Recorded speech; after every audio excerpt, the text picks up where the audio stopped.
aqueles que te buscam encontrarão. Ajuda-nos nessa noite a buscar de todo o nosso coração, de toda a nossa alma, de toda a nossa força, de todo o nosso entendimento. Oramos por essa comunidade de Cosme de Faria, Senhor. Quantas crianças, famílias, Senhor, estão sendo destruídas pela ação do maligno. O Senhor não nos plantou aqui, Senhor, aleatoriamente, mas sabemos que há um propósito para estarmos aqui. Por isso nos ajuda a cumprir cabalmente esse propósito. Dai-nos sabedoria, Senhor, da parte do Santo Espírito, para que possamos discernir os acontecimentos, fazer as escolhas corretas, Senhor, e glorificar o Teu nome em toda a situação. Derrama, Senhor, da Tua graça soberana e maravilhosa sobre nós. Oramos pela nossa amada irmã Osana. Amém. Oramos pela vida espiritual e física dela, Senhor. Que o Senhor seja, como sempre tem sido, o bom pastor da nossa amada irmã. Sabemos que o Senhor pode, Senhor Jesus, muito mais do que pedimos ou pensamos. Por isso oramos para que a saúde da nossa irmã seja restaurada. Ainda que para muitos isso seja algo improvável, para nós não é impossível para o nosso Deus. Ajuda também, Senhor, aqui os entes queridos dela, por meio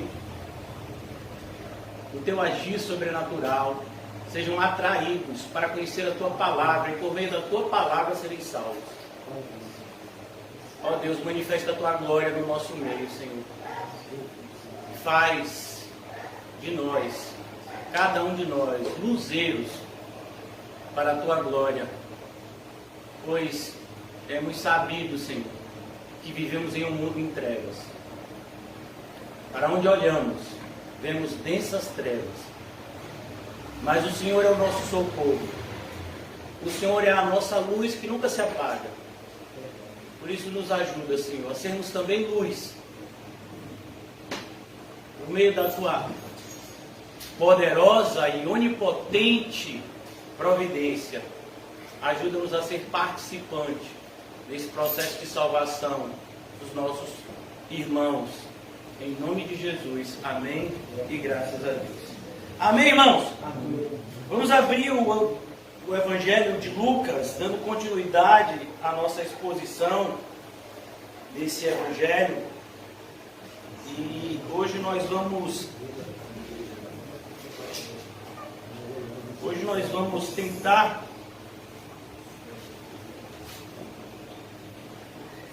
responder de maneira correta uma pergunta que é muito importante para que você possa medir o seu cristianismo, para que você possa saber se de fato a sua fé é real ou ilusória. E essa pergunta é o título da nossa mensagem de hoje: como você vê o mundo? Como você vê o mundo?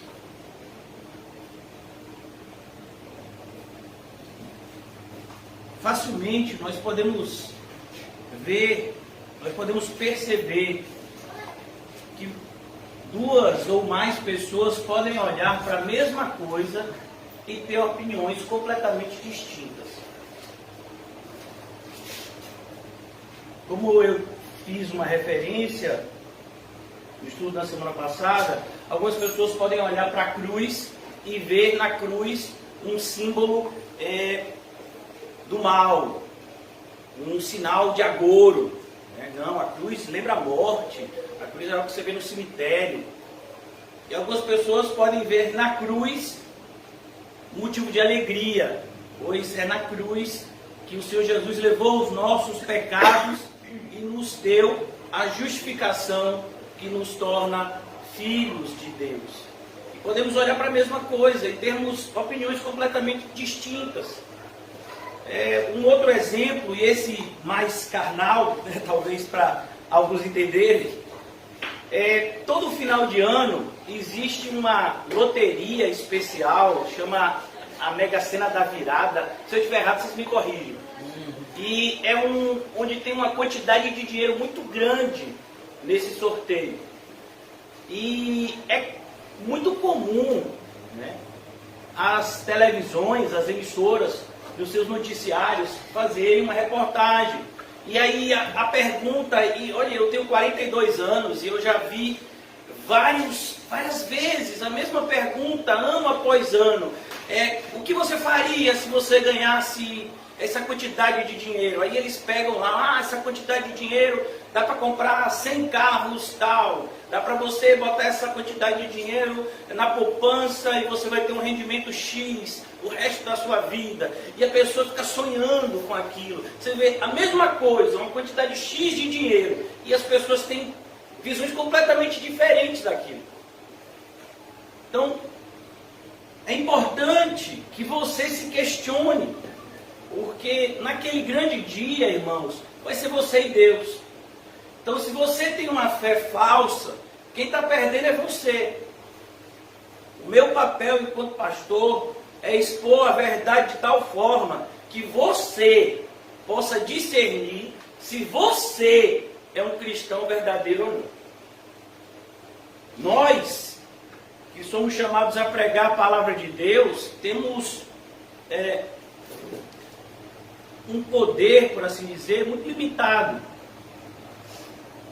A Bíblia diz: examine-se o homem a si mesmo. Porque, irmãos, eu posso, e você também, pode enxergar em mim alguns pecados visíveis. Mas os pecados mais tenebrosos são aqueles que estão escondidos na nossa mente. São aqueles que muitas vezes podemos praticar em oculto. Aqueles que praticamos na frente dos outros, esses nem sempre são os maiores pecados. E é por isso que a gente precisa refletir constantemente acerca da fé que professamos, acerca das escolhas que fazemos.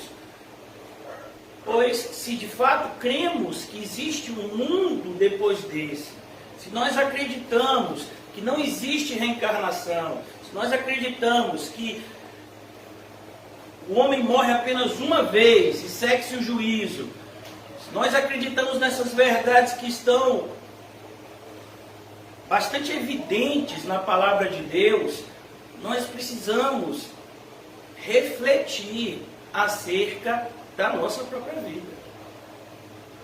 Naquele grande dia, irmãos, e essa parte é assustadora da Bíblia, muitos dirão: Senhor, Senhor, e ele vai dizer abertamente: por que está me chamando desse jeito? Eu não conheço você. Mas, Senhor, o Senhor não me conhece. Não conheço. Você vivia em iniquidade, ou seja, você vivia em pecado. As pessoas não estavam vendo, mas eu estava. E você sabia que eu estava.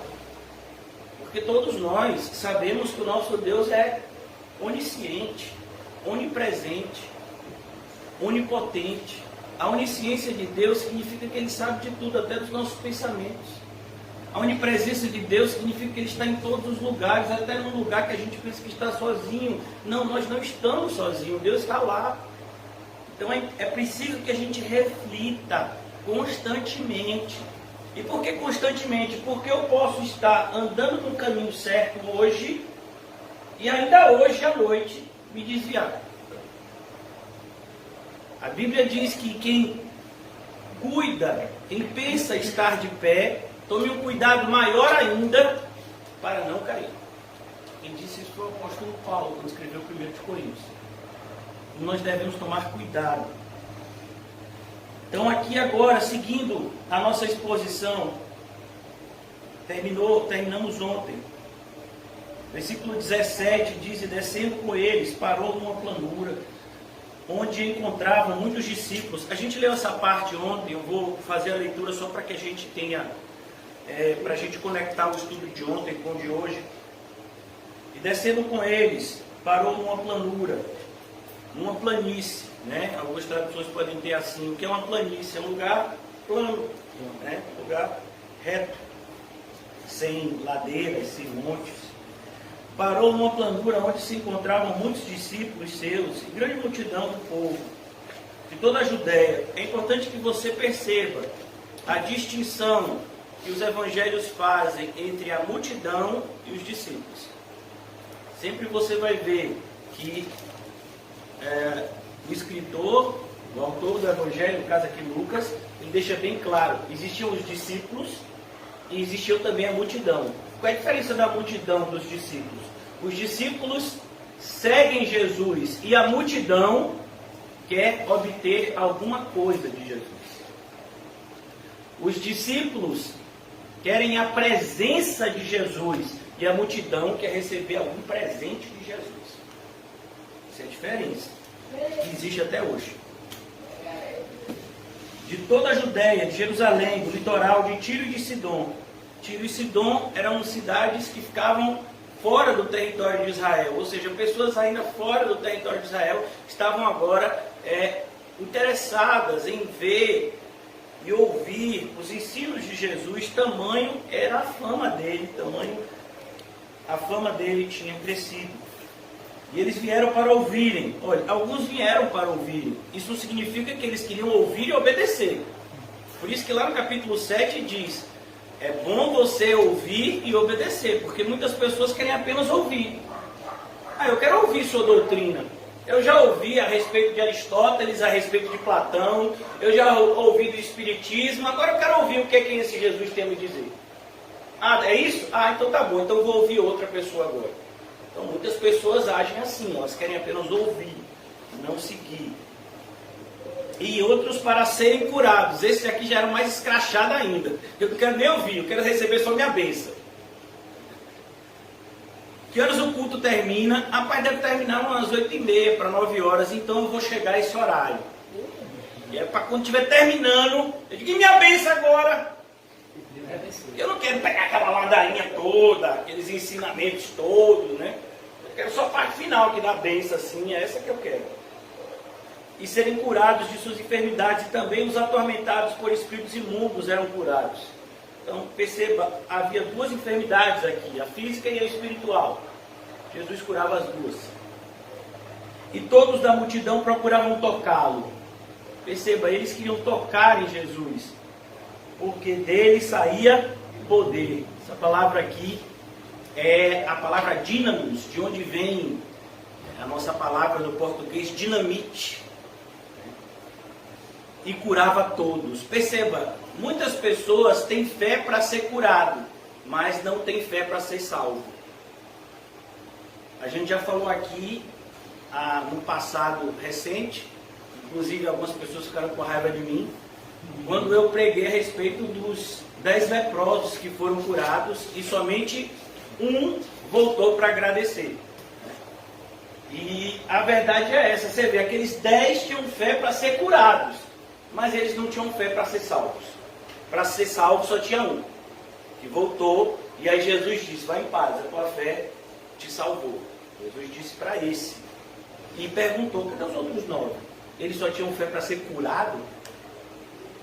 Então, infelizmente, a igreja está cheia de pessoas assim, que vão receber muitas dádivas da parte de Deus para sua própria condenação, para que fiquem ainda mais indesculpáveis. Sim, você está falando que você não seguiu a Deus, apesar de Deus ter feito isso, e você ainda assim não obedeceu. Eles vão ficar ainda mais indesculpáveis, como aquela geração que saiu do Egito em direção à terra prometida e pereceu no deserto. Por quê? Porque não tiveram fé. O Senhor estava com eles, o Senhor fez prodígios no Egito, mostrando para eles o seu poder. O Senhor destruiu o exército de Faraó inteiro, de uma vez só, afogando-os no mar vermelho. Mas aquele povo insistia na sua incredulidade. Bastava faltar um pouco de água e já murmuravam. Chegavam a murmurar de algo milagroso que era o maná. Imagine, uma comida que caía do céu todo dia. E o povo murmurava disso, dizendo que queria outras coisas também. Então, a nossa igreja não é muito diferente disso. A igreja evangélica não é muito diferente disso. As pessoas, elas são pessoas que estão na igreja, mas as suas ambições são extremamente mundanas. As pessoas estão na igreja, muitas vezes têm um linguajar cristão, mas o coração não foi trocado. Elas desejam as mesmas coisas que os ímpios. E isso é muito perigoso para elas e para aqueles que andam com elas. Por isso que o apóstolo Paulo adverte: cuidado com aquele que, dizendo-se irmão, agir abertamente como ímpio. Essa pessoa é perigosa para você, porque as más companhias corrompem os bons costumes. Cuidado! Então, agora o Senhor Jesus, ele vai... Algumas pessoas, essa passagem que a gente vai meditar aqui a partir do versículo 20, algumas pessoas dizem, e nós cremos assim equivocadamente, que aqui seria a mesma parte lá do Sermão do Monte. Mas assim, a grande maioria dos estudiosos da Bíblia, e nós cremos também que essa é a versão mais correta, acredita que aqui é um outro momento. Até porque, de maneira muito clara, Mateus fala que Jesus está no monte. E aqui, Lucas diz que Jesus está num lugar plano. Então a gente vê que geograficamente são lugares distintos, né? E as palavras podem até parecer umas com as outras, mas Jesus vai pregar coisas aqui que ele não fala em Mateus, e ele vai falar em Mateus coisas que ele não fala aqui. De maneira que o princípio cristão é o mesmo, mas existem ensinamentos distintos e a gente tem que aproveitar isso. Um sermão completa o outro. Então, essa passagem aqui nos ajuda a fazer esse exame que eu disse, esse autoexame que eu disse no começo. Como é que você deve enxergar o mundo? Porque na maioria das vezes a gente tem enxergado o mundo como o mundo quer que enxerguemos. Então, se você ganha uma quantidade grande de dinheiro, isso é motivo para você ficar feliz. O mundo diz assim: se você perde dinheiro, aí você tem que ficar triste. Se você está com bastante saúde, se você está com a saúde em dias, não sente dor nenhuma, então o mundo diz, fique feliz. Se você tem dores constantemente, tem alguma urucubaca. No começo da minha fé evangélica, pessoas do meu passado, sabendo, né, das constantes enfermidades que eu fui acometido ao passo que eu fui chamado para o caminho da fé, um deles disse para mim: rapaz, eu vou tomar um banho de pipoca, porque não é possível, você agora que é evangélico, está ficando doente toda hora, você nunca teve isso. Então o mundo vê dessa forma, a doença para o mundo é uma maldição, e na Bíblia a gente não vê dessa forma. Na Bíblia existem inclusive enfermidades que são para a glória de Deus, enfermidades que são uma oportunidade que o Senhor nos concede para que nós venhamos a demonstrar ao mundo que o nosso tesouro está no céu e não na terra. Então aqui é importante que eu e você tenhamos essa passagem da Bíblia de maneira bem registrada no nosso eu interior. Porque nós vamos passar por situações todos os dias, aonde nós vamos nos questionar com o que Jesus está dizendo aqui. Olhe como está escrito no versículo 20. Então, olhando ele para os seus discípulos, perceba, só tinha os discípulos ali? Não, a gente já viu que tinha a multidão e os discípulos. Mas ele olhou para quem? Os discípulos. Jesus tem um compromisso com aqueles que têm compromisso com ele.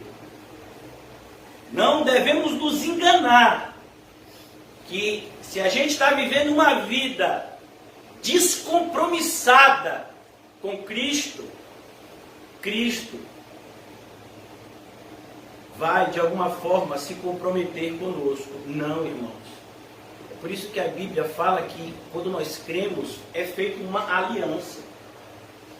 A Bíblia compara o relacionamento de nós cristãos com Cristo ao casamento. Ou seja, você tem deveres e direitos de ambas as partes. E nós precisamos nos atentar para isso. Mais uma vez, então olhando para ele, versículo 20, capítulo 6 de Lucas. Então olhando ele para os seus discípulos. Ele olhou para os seus discípulos. E olhe como aparece a passagem, aparece essa palavra várias vezes aqui. Jesus já tinha olhado para os seus discípulos e escolhido os apóstolos dentre eles. Depois Lucas vai dizer que uma grande multidão do povo estava ali. Muitos dos seus discípulos e a multidão estavam ali. E agora Jesus se dirige aos seus discípulos. E ele vai falar uma frase que só vai ter sentido se você de fato é um discípulo de Jesus. Porque se você não é um discípulo de Jesus, se você não está predisposto a seguir e acreditar nele, você vai olhar para o que está sendo dito aqui e você vai dizer, esse camarada é maluco. É literalmente o que a gente falou ontem, que está escrito em 1 Coríntios capítulo 2. Aquilo que para o Senhor Jesus é sabedoria, para o mundo é loucura. Aquilo que o mundo busca não é aquilo que os cristãos buscam. Aquilo que alegra o mundo não é aquilo que alegra os cristãos. Nós somos pessoas diferentes. Pelo menos devemos ser. Antes da gente começar a exposição aqui, abra comigo, se você puder, em 2 de Coríntios, capítulo 5. Uma passagem bastante conhecida. 2 de Coríntios, capítulo 5. A partir do versículo de número 17. E assim, se alguém está em Cristo, amém? Amém. Aqui Paulo está dizendo, e assim, se alguém é discípulo de Cristo, está em Cristo é um sinônimo de ser discípulo de Cristo. Assim, se alguém está em Cristo, se alguém se declara discípulo de Jesus, não pode forçar. Você que vai escolher. Você que vai escolher se você quer seguir a Jesus ou não. Você que vai escolher se você quer ser batizado ou não. Você que vai escolher se você se afasta do pecado ou não. Eu estou aqui para pregar para você aquilo que é verdade, segundo as Escrituras. Mas a escolha é pessoal.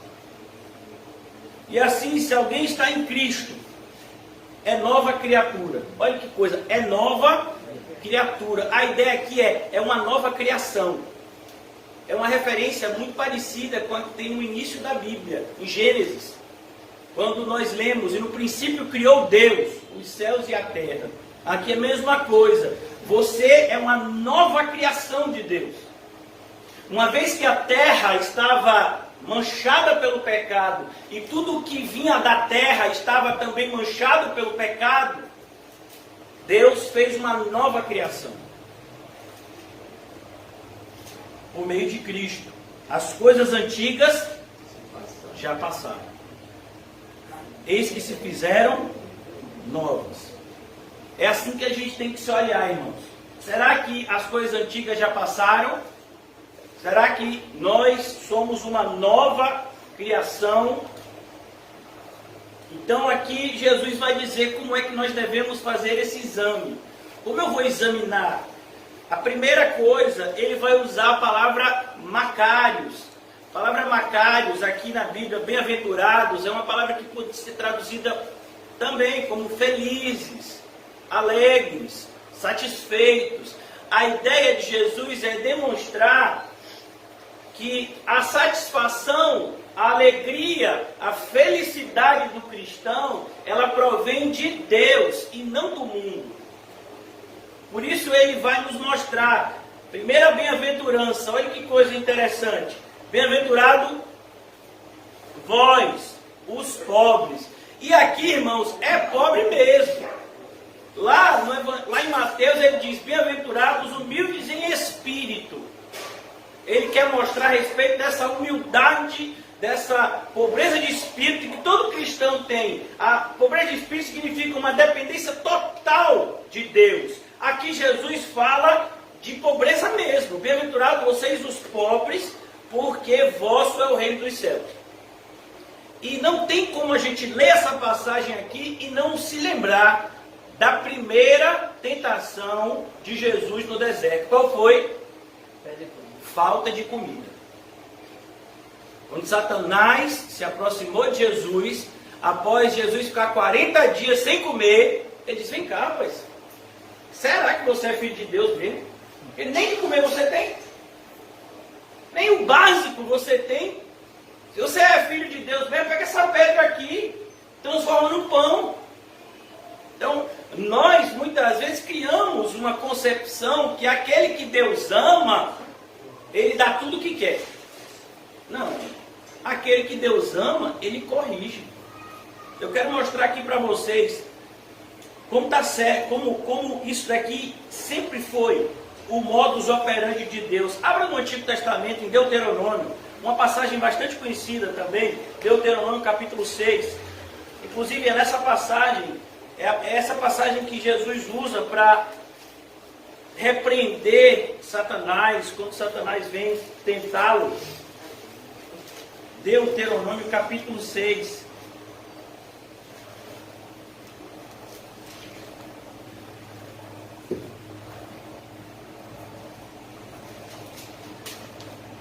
Perdão, irmãos, Deuteronômio capítulo 8.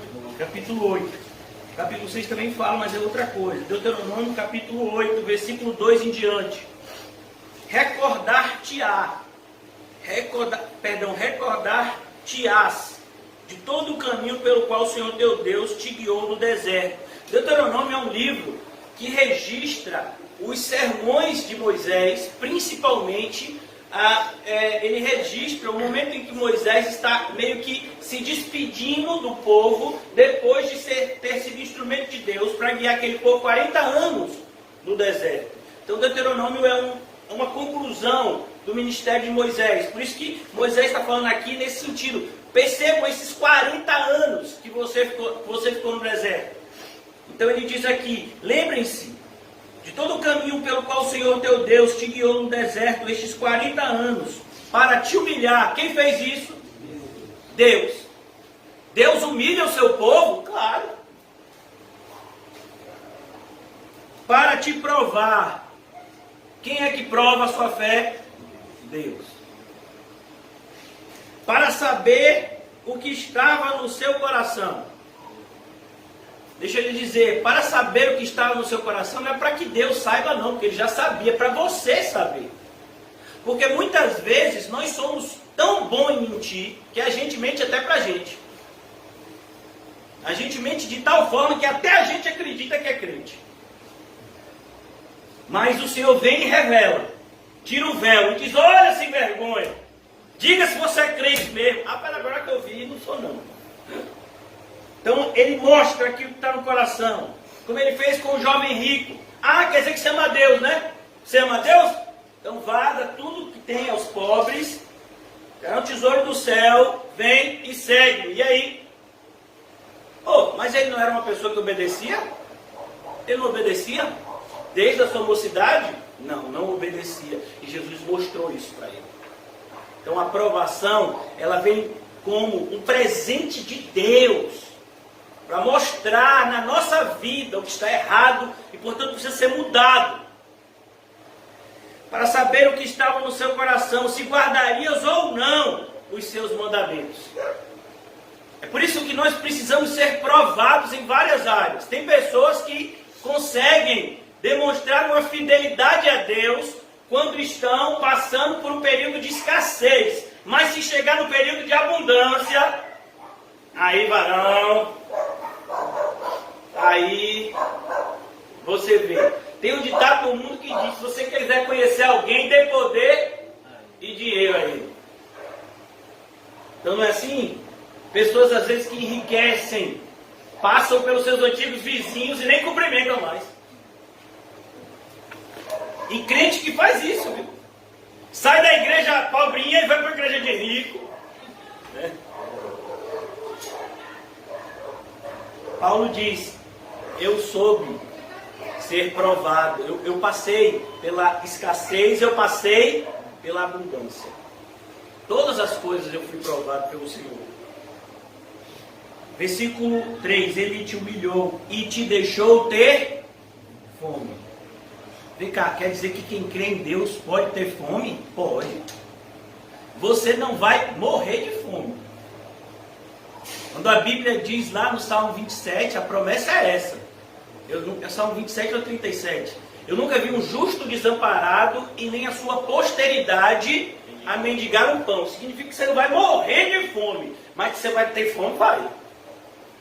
Senhor, o negócio aqui deu uma... Eu estou ouvindo um ronco aqui. Aqui de dentro, Senhor. Pode ter fome, irmão. Pode.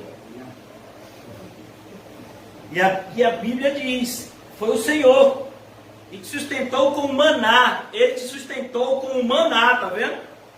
Que tu não conhecias, nem teus pais conheciam, para te dar a entender que nem só de pão viverá o homem, mas de tudo que procede da boca do Senhor viverá o homem. Não é essa frase que Jesus usa para repreender Satanás?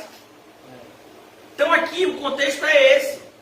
Bem-aventurado é você quando faltar determinadas coisas, porque a pobreza aqui é a ausência de determinadas coisas que para nós são essenciais.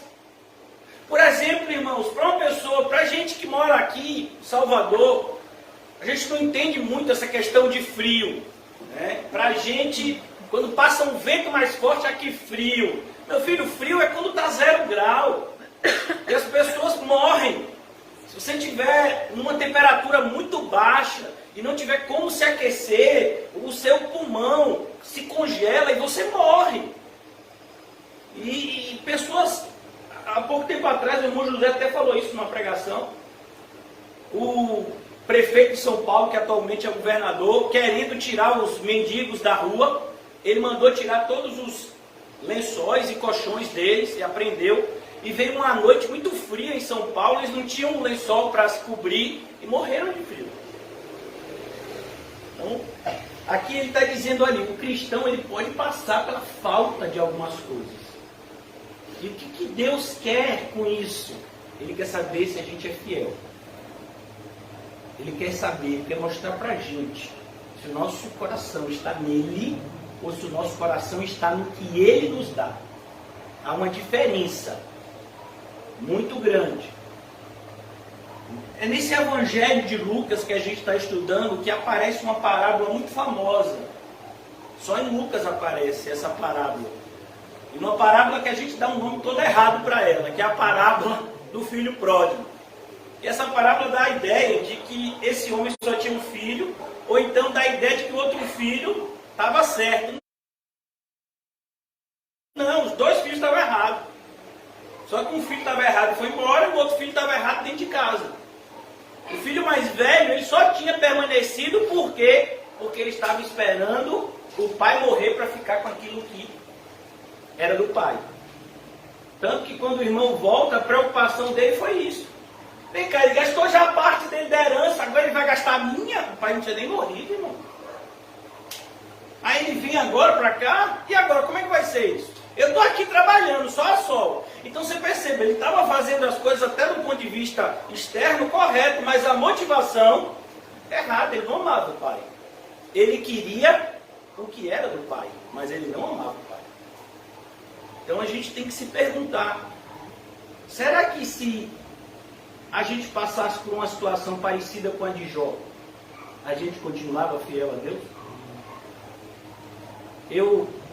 Isso ficou muito registrado na minha mente, a morte desse cantor. Eu nem conhecia ele, para ser sincero. Era um cantor sertanejo chamado Cristiano Araújo, se eu não me engano. E era uma pessoa que vivia em piedade, né? Pra você ter ideia, ele morreu no carro com uma pessoa que ele tinha relacionamento e não era casado. Do ponto de vista de Deus, é um pecado, né? Fornicação. E fora outros pecados que ele devia cometer, né? Mas a questão é que ele morreu e no momento da morte dele, o pai, parece que tinha algum tipo de relacionamento com a igreja evangélica, ele disse, eu não posso acreditar num Deus desse, que matou o meu filho, que é tão bom. Meu filho dava dinheiro para a igreja. Sim, e o que mudou isso? Quer dizer que dar dinheiro para a igreja agora muda? Se eu dou dinheiro para a igreja, então Deus agora tem que me dar uma saúde perfeita, é isso? Então muitas vezes a gente tem essa visão equivocada. Como que, Deus, eu estou fazendo aqui a minha parte, aí e a sua? Irmãos, Deus não nos deve nada. Se a gente morresse agora e fosse para o inferno, Deus era justo. Não, pastor, mas eu creio em Cristo. Se você crê de verdade, você só crê porque Deus te deu essa fé. De maneira que nem essa fé é sua. Deus é que deu. Então, a gente precisa, irmãos, cair a ficha de que Deus, Ele não nos chama para viver uma vida de confortos e deleites. Não, nosso conforto, nosso deleite tem que ser no Senhor.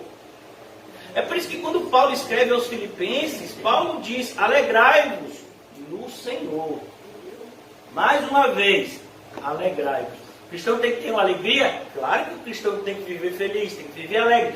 Mas a alegria é no Senhor. É uma alegria que esse mundo não conhece. É uma alegria que está acima das circunstâncias e não depende delas. E é isso que Deus tentava ensinar para o seu povo desde o Antigo Testamento. Mais uma vez, continuando aqui, ele diz, versículo 4, nunca envelheceu tua veste sobre ti, nem te inchou o teu pé nestes 40 anos. Sabe, pois, no teu coração, que como o homem disciplina o seu filho, assim disciplina o Senhor, teu Deus. Olha como Deus faz com aqueles que Ele ama. Ele disciplina. Ele disciplina. Então, pessoas, você bota uma barraquinha para vender alguma coisa, e outra pessoa bota uma barraquinha do seu lado para vender a mesma coisa, e essa pessoa fica rico, e você, até a sua barraquinha pegar fogo. E você diz assim, rapaz, nem com a barraquinha eu continuei. Que é isso? É Deus te salvando de virar um empresário avarento como esse seu amigo. Então a gente precisa entender, irmãos, que uma das melhores demonstrações do amor de Deus é a porta fechada e não a porta aberta.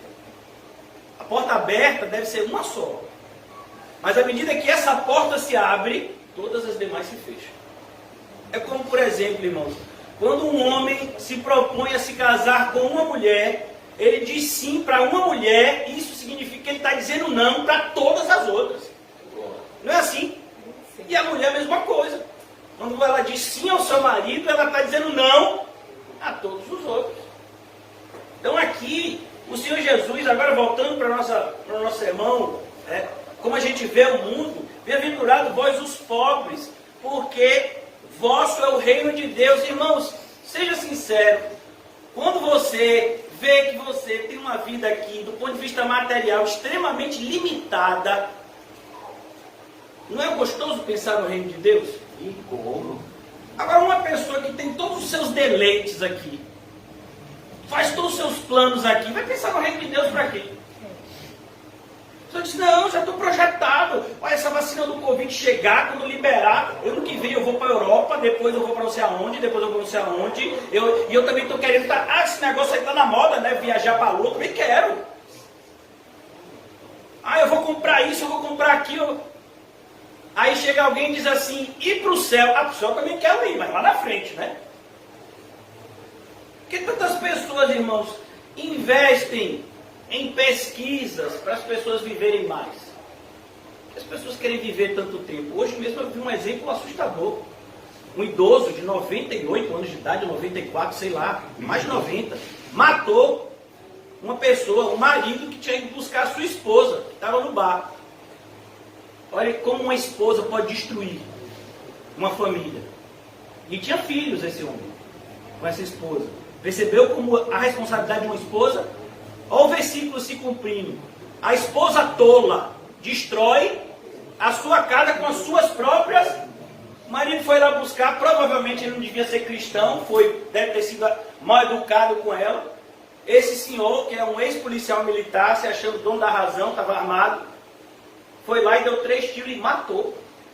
Imagine, mais de 90 anos. Por que um camarada desse anda armado? E já tinha histórico de violência, ele matou um pai de família. E qual foi o motivo? A esposa. Ninguém falou isso, é claro, né? Mas se a esposa tivesse ido para casa, que eu vi a entrevista do irmão, o irmão dizendo, ele foi buscar a esposa, que estava trabalhando, tinha já terminado, para vir almoçar com a família em casa. E ela ficou lá conversando, e eles tiveram uma espécie de discussão, e esse senhor de idade se meteu no meio e foi lá e deu 3 tiros e matou. Imagina. Esse é o mundo que a gente vive, irmão. Então você observa, esse homem tinha dinheiro, aposentadoria, policial militar tinha dinheiro para comprar arma, para ter arma. Olha o que ele fez. Viveu tanto tempo, tem tanta gente que morre por 40, 50, 60 anos, ele tem 90 anos. E aí, virou o que com 90 anos? Homicida. Homicida. Para que ele queria mais anos de vida? Para matar. Para tirar a vida de um pai de família. Então, olha o que a gente vê. Se Deus der ao homem a oportunidade de viver 200 anos, o homem vai fazer o quê? Pecar mais. Porque é o que a gente faz melhor, irmãos.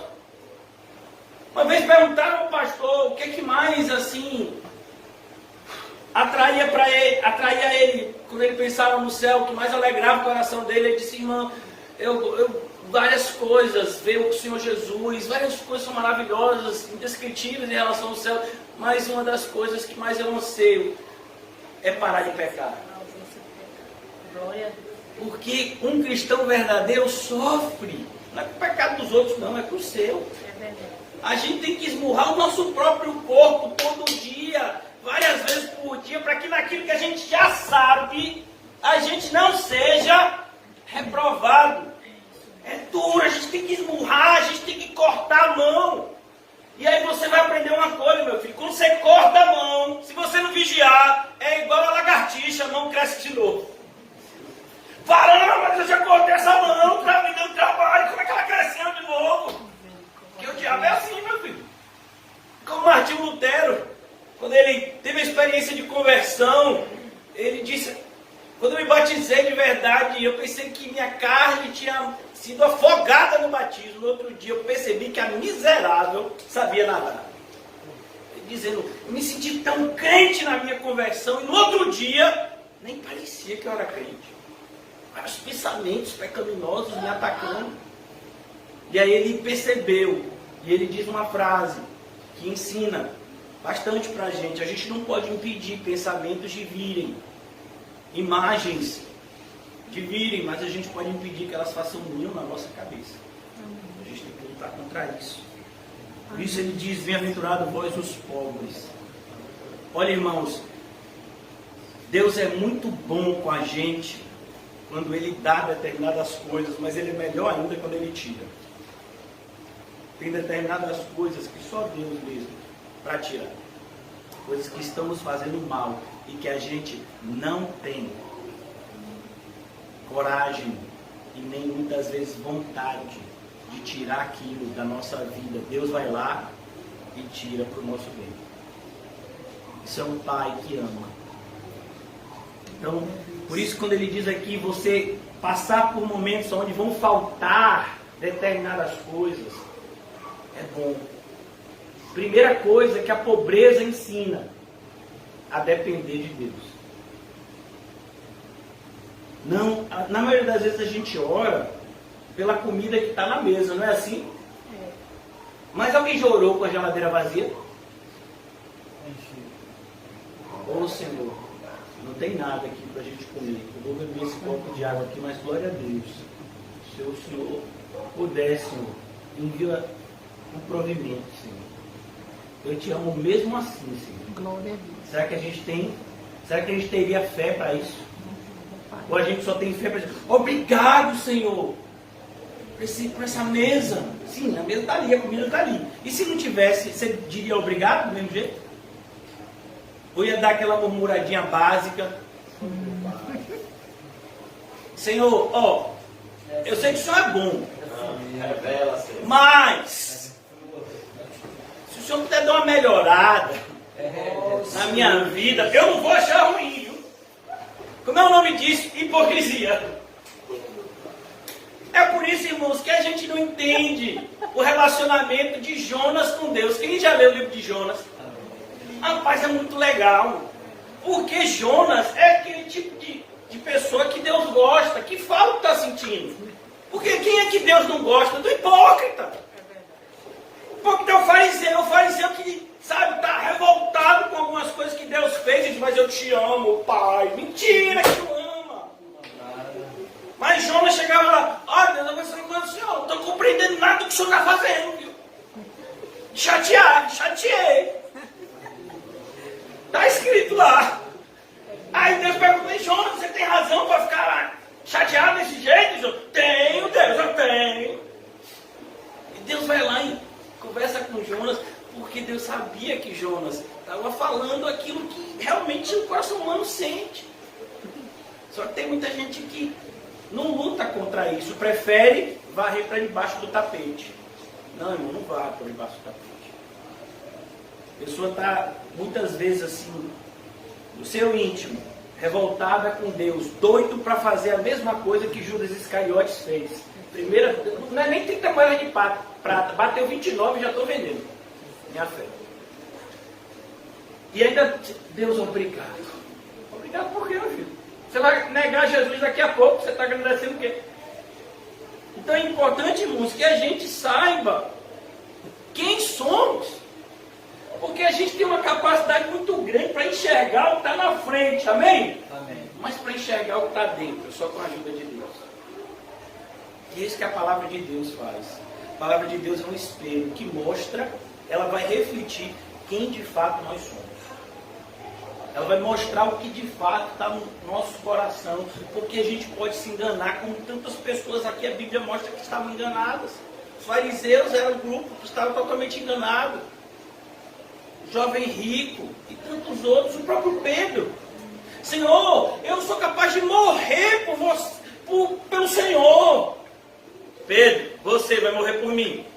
Morro da minha vida. Se mexeu com o Senhor, mexeu comigo.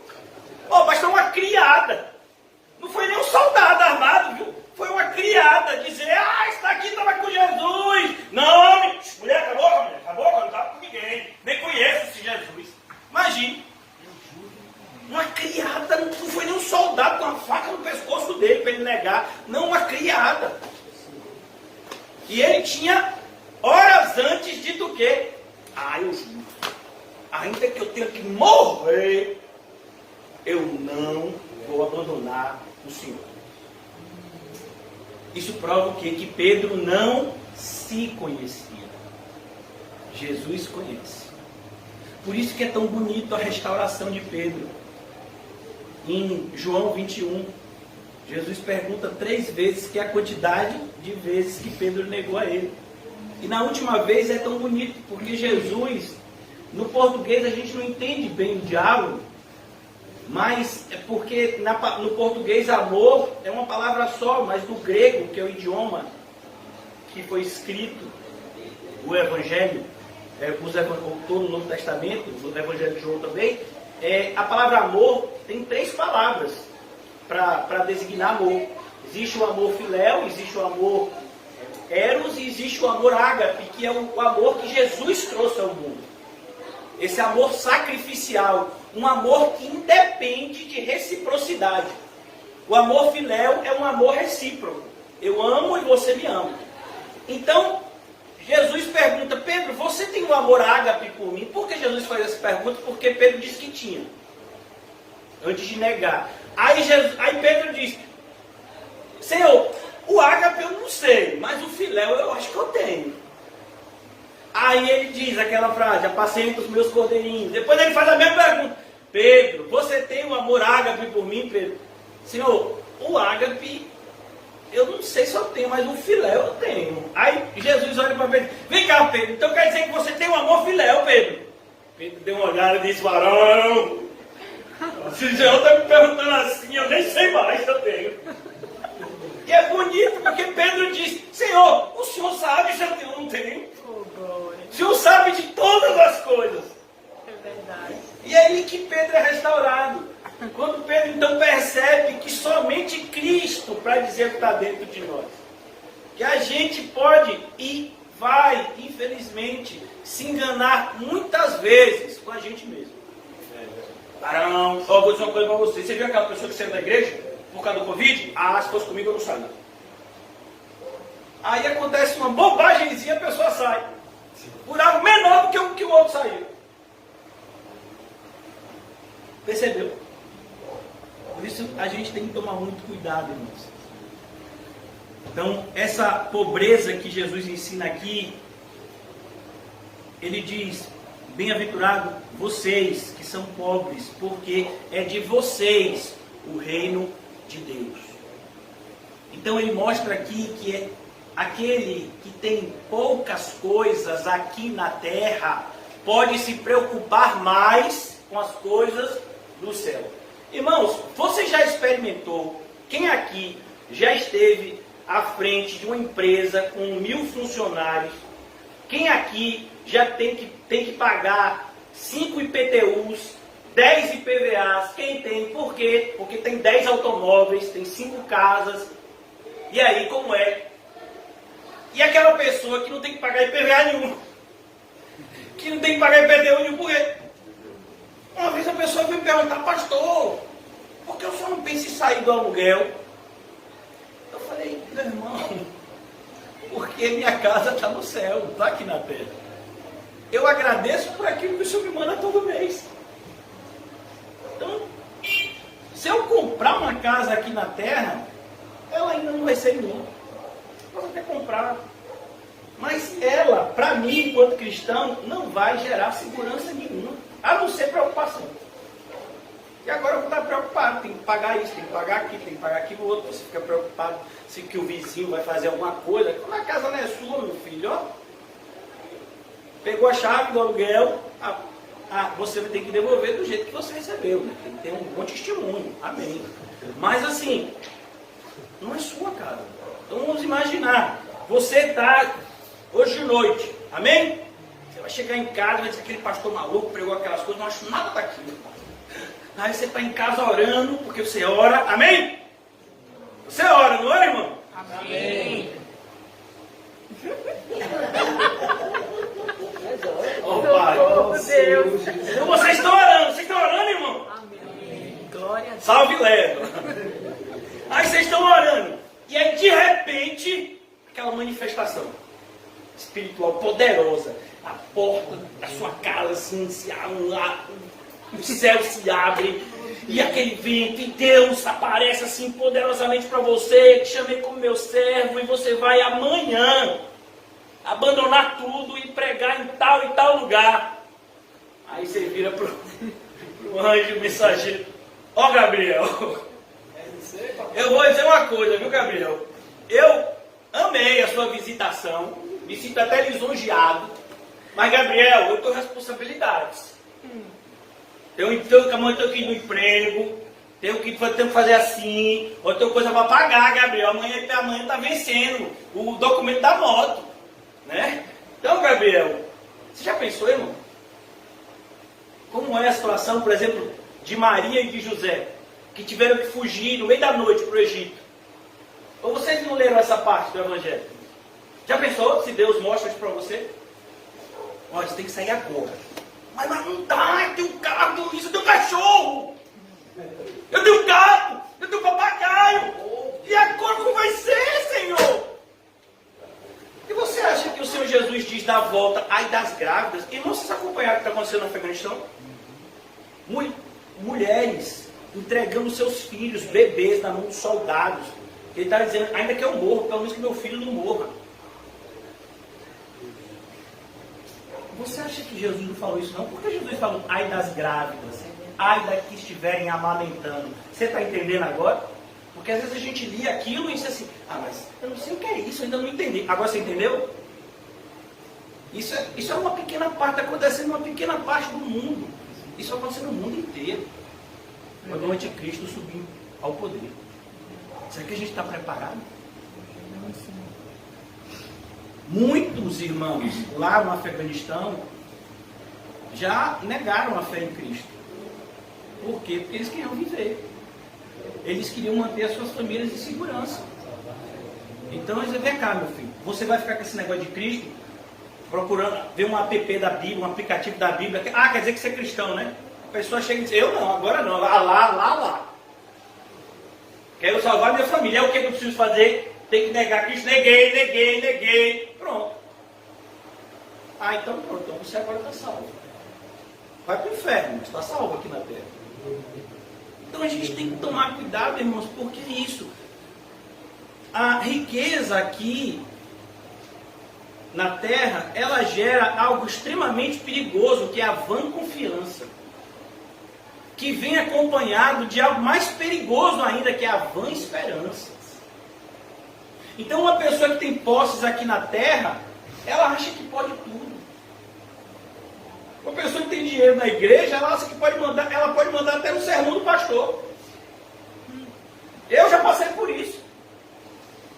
A pessoa chegou e disse, pastor, eu estava achando que o senhor podia mudar assim como a história. Ô minha irmã, não sou nem eu que escolho que vou pregar, quem manda é Deus. E a senhora agora está querendo me dar ordem para pregar sobre isso ou aquilo? Não, eu vou falar o que Deus mandar. E aí essa pessoa saiu junto com o seu dinheiro. E é muito perigoso isso. Quando você pergunta para um pastor que tem a teologia correta, assuntos relacionados ao dinheiro, é aí que você vê que eles não são crentes. Quando você fala de salvação, está igual a Bíblia. Quando você fala de santificação, está igual a Bíblia muitas vezes. Mas quando você fala de dinheiro, aí ele dá uma escorregada. Ele fala, Varão, o negócio é o seguinte. Não é que você não pode querer dinheiro, não é que você não pode ficar rico, milionário, trilhardário. Você não pode ter amor pelo dinheiro. Ô hipócrita, você conhece algum rico que não ama o dinheiro? Me mostre só um, que eu nunca vi. Eu quero conhecer um rico que ficou rico sem amar o dinheiro. Porque se você pegar todos os livros de hoje, que eu já li alguns, porque antes de me converter, eu era empresário e advogado. Duas raças, meu filho, que só Jesus na causa. E eu era os dois, não era nem um só. E fui até para palestras assim específicas para ficar rico. E quando você pega um livro básico nessa área, o dinheiro só gosta de quem gosta dele. É o beabá de quem é empresário, de quem é advogado, de quem trabalha, que quer ganhar dinheiro em qualquer área. Até pintor, por exemplo. Pintor, qualquer área que você queira. Funcionário público, meu filho, você quer ter dinheiro, então você tem que gostar de dinheiro. Se você não gostar do dinheiro, o dinheiro não vai gostar de você. É assim ou não, irmão? É ou não é? Aí vem um pastor, me perdoe a expressão, sem vergonha, e diz que a pessoa, não tem problema, a pessoa fica muito rica, mas no coração Deus sabe que o amor dele não está naquele dinheiro todo. É mesmo. Seu cara que fala. Igual um desses pastores aí, reformados aí, que dizendo assim que chegou em determinado lugar e um crente, um homem de Deus, milionário, chamou ele para dar uma volta de helicóptero na cidade. Ele achou aquilo maravilhoso. Ele disse, rapaz, que coisa espiritual. Quer dizer que tem dinheiro para comprar um helicóptero e deve ajudar um monte de gente, né? Deve ser assim a pessoa que mais ajuda em missões, né? Se você for bobear. Se você bobear, ele dá menos que determinadas pessoas pobres da igreja. Faz menos pelo evangelho do que pessoas que muitas vezes têm salário mínimo. Por quê? Porque só vai ficar rico quem quer ficar rico. E a Bíblia diz, os que querem ficar rico já caíram em tentação. Presta atenção. E eu vi, irmãos, foi algo que me entristeceu. Esse pastor que fala tantas coisas verdadeiras tinha a oportunidade de esclarecer milhares de pessoas que o acompanham. Veio essa pergunta para o programa dele lá. Vem cá, pastor, quer dizer que aquele que deseja ficar rico está pecando? Disse, não. Aí ele vai e pega o versículo de baixo, né? O amor ao dinheiro é a raiz de todos os males. E o de cima ele não leu. O de cima diz, aqueles que querem ficar ricos, caem em tentações e ciladas. Só para isso. Mais claro que isso, impossível. Mas a pessoa não lê, ele nem leu esse versículo. Por quê? Porque senão você vai ter que colocar metade da igreja que você quer que continue lá carnalmente para fora. Então a gente tem que tomar cuidado com o evangelho de conveniência. Isso não significa que o pobre está indo para o céu de maneira nenhuma, irmãos. Porque, olha, sinceramente, a maioria das pessoas que eu conheci que passam por problemas financeiros, eles querem não passar por aquele problema. Então, fulano é pobre, que bênção. Não, ele é pobre, mas não está satisfeito com a pobreza dele, então é igual o rico que está insatisfeito com a riqueza.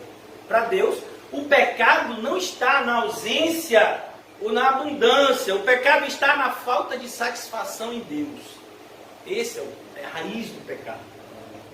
Então, essa pessoa que é uma pessoa que está satisfeita em Deus. E o exemplo bonito, a gente tem na Bíblia, é a vida do apóstolo Paulo, depois da sua conversão. Ele era uma pessoa literalmente pobre. Onde, em várias cidades, ele teve que trabalhar.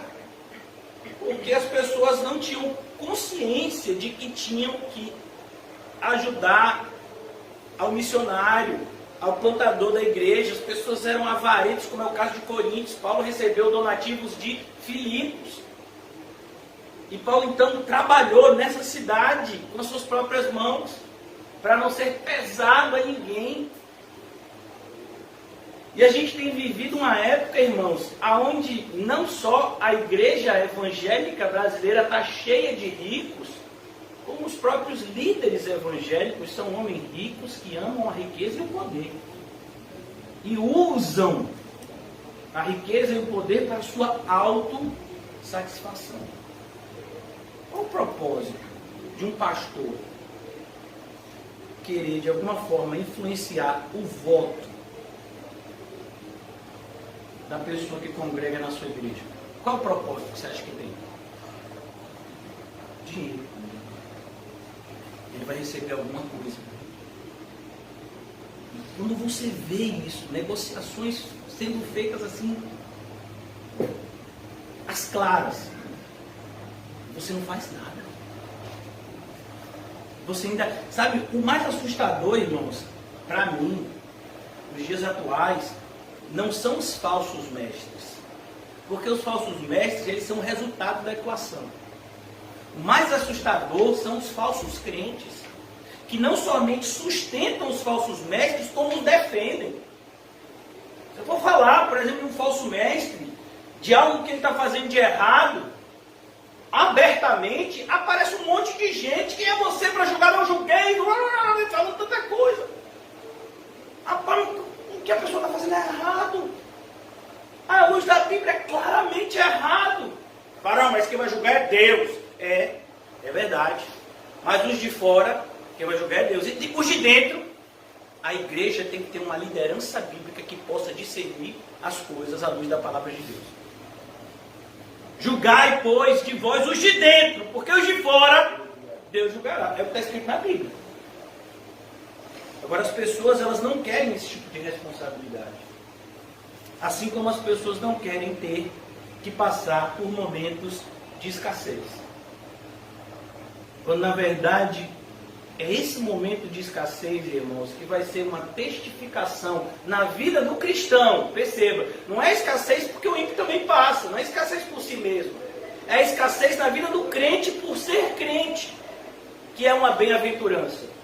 Porque se aquele crente de repente agisse como ímpio, ele não passaria por aquela escassez. Se ele fizesse falcatruas, se ele fizesse coisas erradas, ele não estaria passando por aquilo. Mas ele está passando por aquilo porque é crente. E aí Deus diz, essa pobreza é abençoada. É abençoada essa pessoa que escolhe ter tesouros no céu e não na terra. Você vai conhecer, você vai ter o privilégio, pela graça de Deus, de conhecer pessoas assim, que poderiam está vivendo em uma condição financeira muito boa, mas pelas escolhas que o próprio Espírito Santo plantou no coração delas, elas se satisfazem com aquele pouco e vivem, e qualquer tipo de coisa que venha a mais é para abençoar os que têm menos. É assim que a gente faz, é assim que deve ser feito. Várias vezes as pessoas chegavam e diziam: pastor, mas... E eu nem acho isso, viu, irmão? Pastor, mas você prega tão bem, eu vejo que um dia assim você vai estar na televisão. Adriano já viu isso várias vezes. Vai estar na rádio, vai estar assim, com a igreja grande. Está me amaldiçoando? Não, mano, isso é bênção, não pensa nada, meu filho. Deus me tirou desse negócio. Porque se fosse para ser rico, meu filho, eu estava onde eu estava antes de Deus. Então a gente tem que tomar cuidado. Como é que a gente vê o mundo, irmão? Sabe, a gente tem que aprender a enxergar as coisas, aonde o mundo vê a adversidade, o cristão vê oportunidade de honrar a Deus. Então está faltando? Então eu tenho a oportunidade de mostrar para as pessoas que a minha fé não é de arara. Que eu vou ser fiel mesmo na escassez. Olha que oportunidade. É como uma pessoa que diz: pastor, eu não sei mais o que eu faço porque fulano está me perseguindo. Olha que oportunidade maravilhosa de tratar fulano bem. É mesmo, pastor? Não está escrito na Bíblia: ame os que vos odeiam? Então Deus botou na sua vida uma pessoa para lhe odiar. Vai dizer: eu não vou com essa cara, sabia, bigodinho? É assim mesmo. Essa sua verruga aí na testa, aí, fica enfocado com isso. É a marca de Deus. A pessoa, o irmão diz assim: rapaz, mas eu nem fiz nada, o camarada não gosta de mim. Aí você tem a oportunidade de amar essa pessoa. Eu te odeio, mas eu te amo. Porque é o que Deus colocou no meu coração. E aí de noite, quando você for orar, o Espírito Santo vai trazer à memória essa pessoa. E você vai orar sinceramente pela salvação dela. Isso é ser cristão. Então como é que eu vou ser fiel a Deus? Como é que eu vou ter a minha fidelidade provada se esses momentos não acontecerem na minha vida? Então é como as pessoas que querem chegar no céu praticamente no transatlântico. Igual um personagem do livro Peregrino, que ele nem atravessou o rio, né? Ele nem remou, né? Porque ele podia ter ido de barco, mas não, era ainda uma outra pessoa que estava remando, ele estava lá, e o cristão, meu filho, nadando, não sei se ele estava nadando cachorrinho, não sei o que é, que tipo de nada era aquele, quase morreu afogado para poder chegar na porta do céu. E a Bíblia diz: e se o justo é salvo com tanta dificuldade, com certeza, o justo é salvo com tanta o quê? O apóstolo Pedro disse isso, o apóstolo Paulo disse: porque importa-nos entrar no reino dos céus depois de muitas tribulações. Aí você quer passar aqui na terra, mas não vai faltar nada, a minha saúde vai ser sempre perfeita, mas eu não vou sentir dor nenhuma. Então, meu filho, então você não dá para ser crente desse jeito. Não dá para ser crente do jeito que as pessoas querem. Mas, pastor, como é que pode? Porque a igreja evangélica, na sua grande maioria, prega totalmente o contrário do que o senhor falou hoje. A igreja chega a dizer: pare de sofrer, venha para Jesus.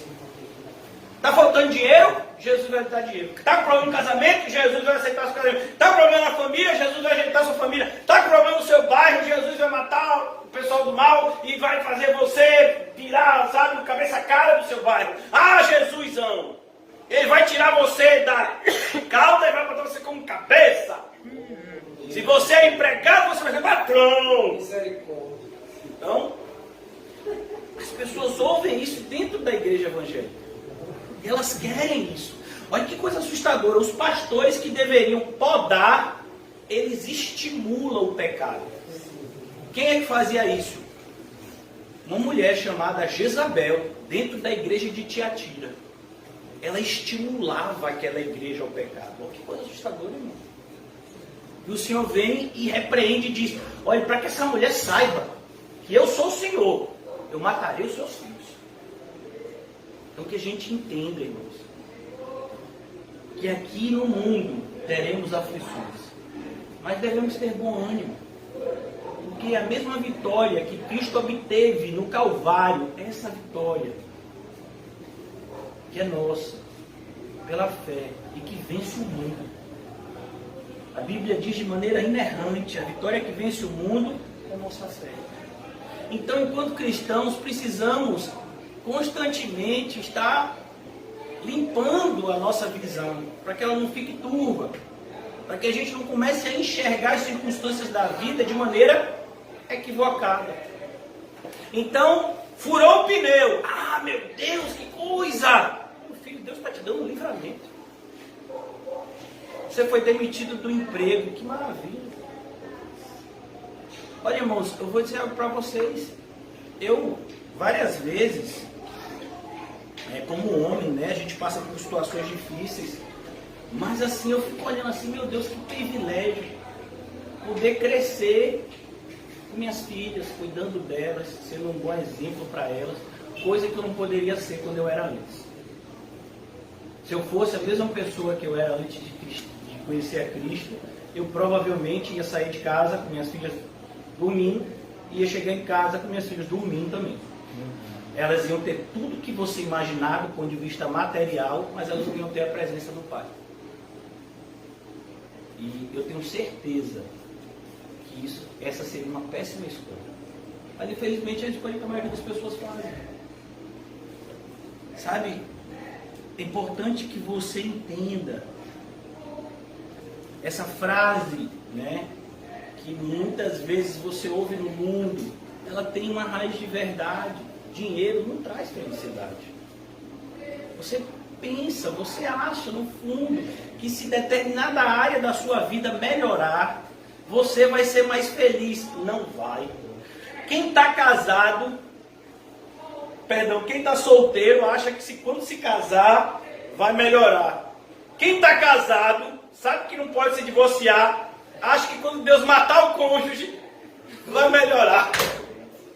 Nossa,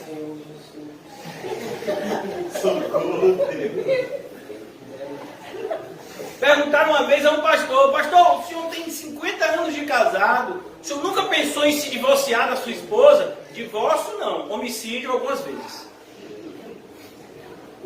Então tem gente que está achando assim: não, quando o meu casamento acabar, aí eu vou começar a ser feliz. Tem gente que está pensando: quando o meu casamento começar, aí eu vou ser feliz. Não, quando eu for, sabe, eu estou nesse emprego aqui, quando minha promoção vier, que eu chegar nesse daqui, aí eu vou ser feliz. Eu estou morando nesse bairro aqui, quando eu morar naquele outro bairro, aí eu vou ser feliz. Eu estou congregando nessa igreja aqui, quando eu sair dela, aí eu vou ser feliz. Pode até ser. Porque a gente cria essas expectativas, ou não? Olha, irmãos, as crianças que estão aqui, elas não vão me deixar errar. Quando eu tinha a idade de algumas aqui, a pequenininha ali, que está o clonezinho de tia Rita, você está em que série? 2º ano, né? Pronto, ela está no 2º ano. Na minha época se chamava primário. A irmã Heleninha já está em que série? 8º. Ela já está no que eu chamaria de ginásio. Então, quando eu estava no primário, tudo que eu queria era o quê? Ginásio. Eu sou ginásio. Aí depois você conclui o ginásio, na época eu 8ª série, agora é 9º ano. Aí você vai para o 2º grau. E eu sou 2º grau. Agora não é nem 2º grau, parece que é fundamental, né? Aí você entra na faculdade,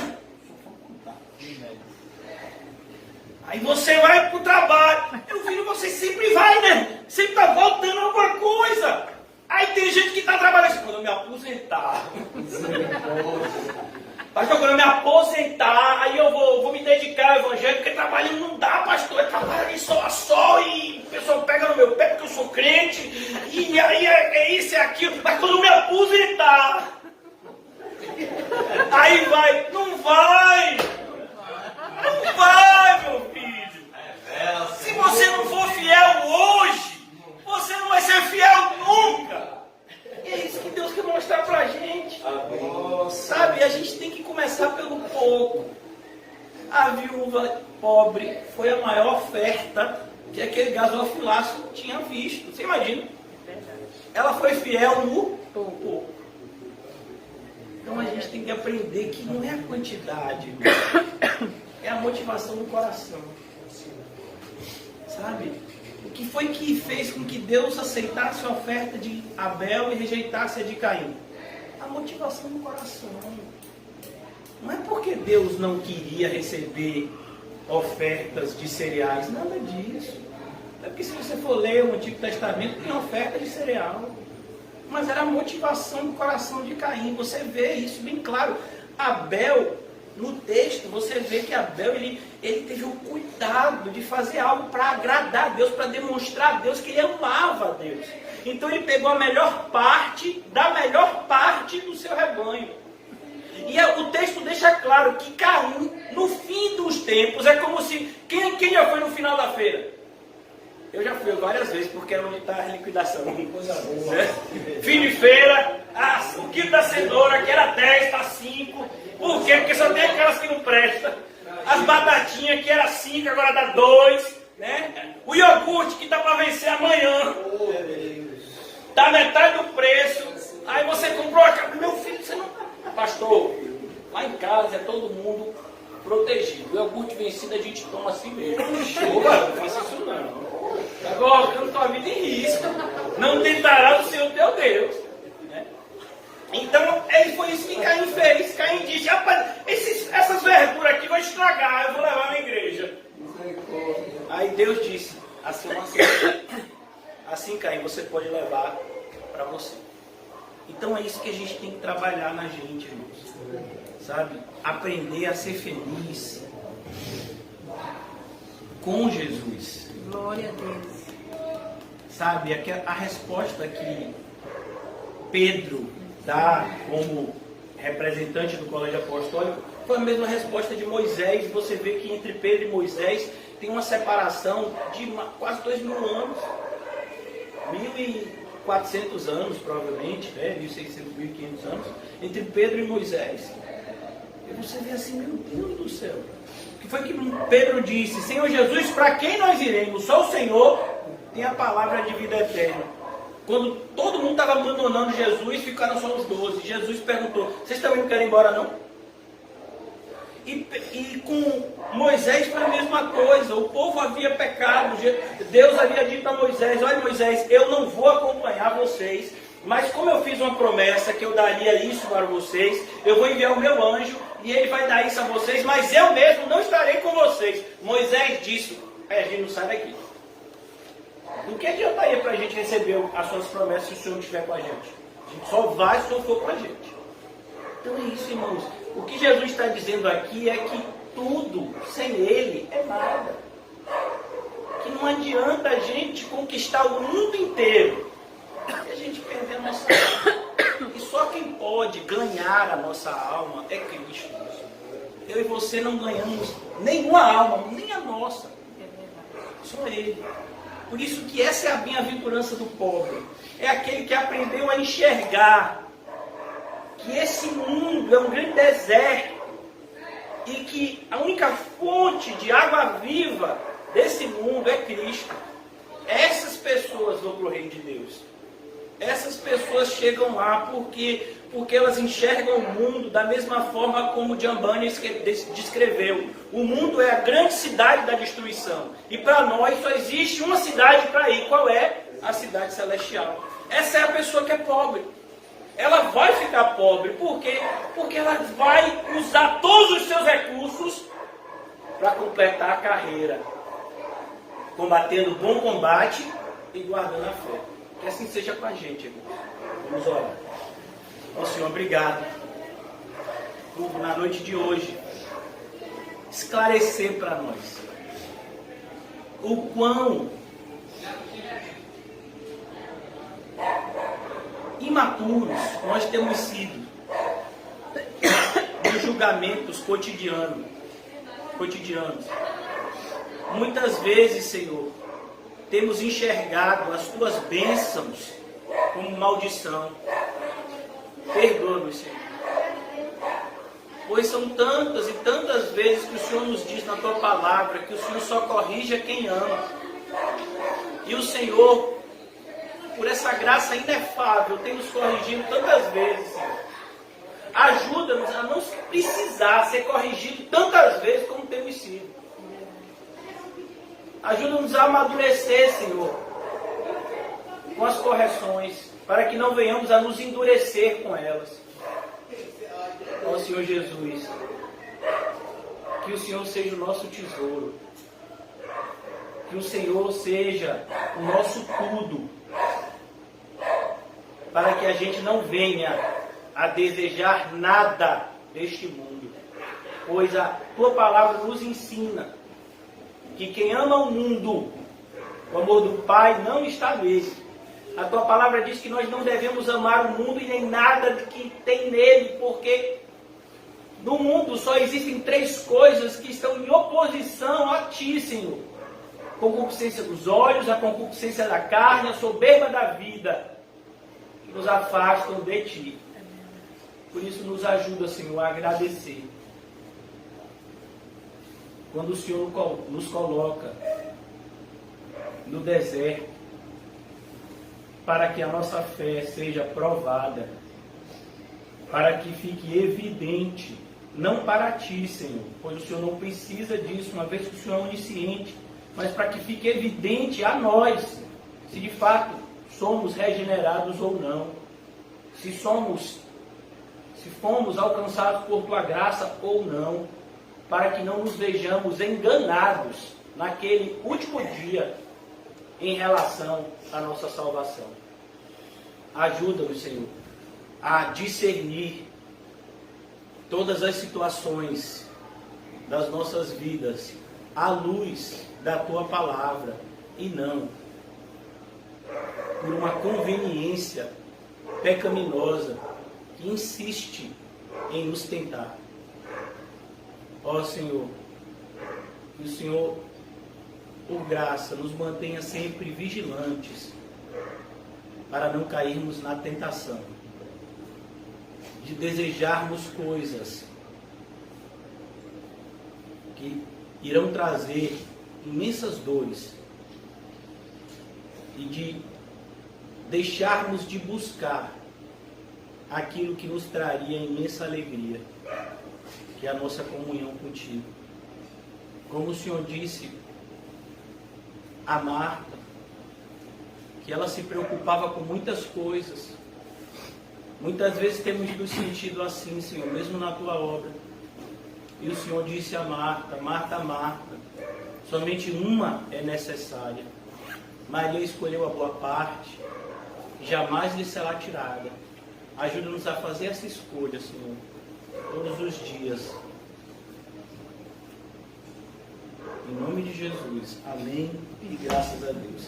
Amém, irmãos? Saúdem-se mutuamente com um cumprimento santo e diga a si mesmo: faça a boa escolha.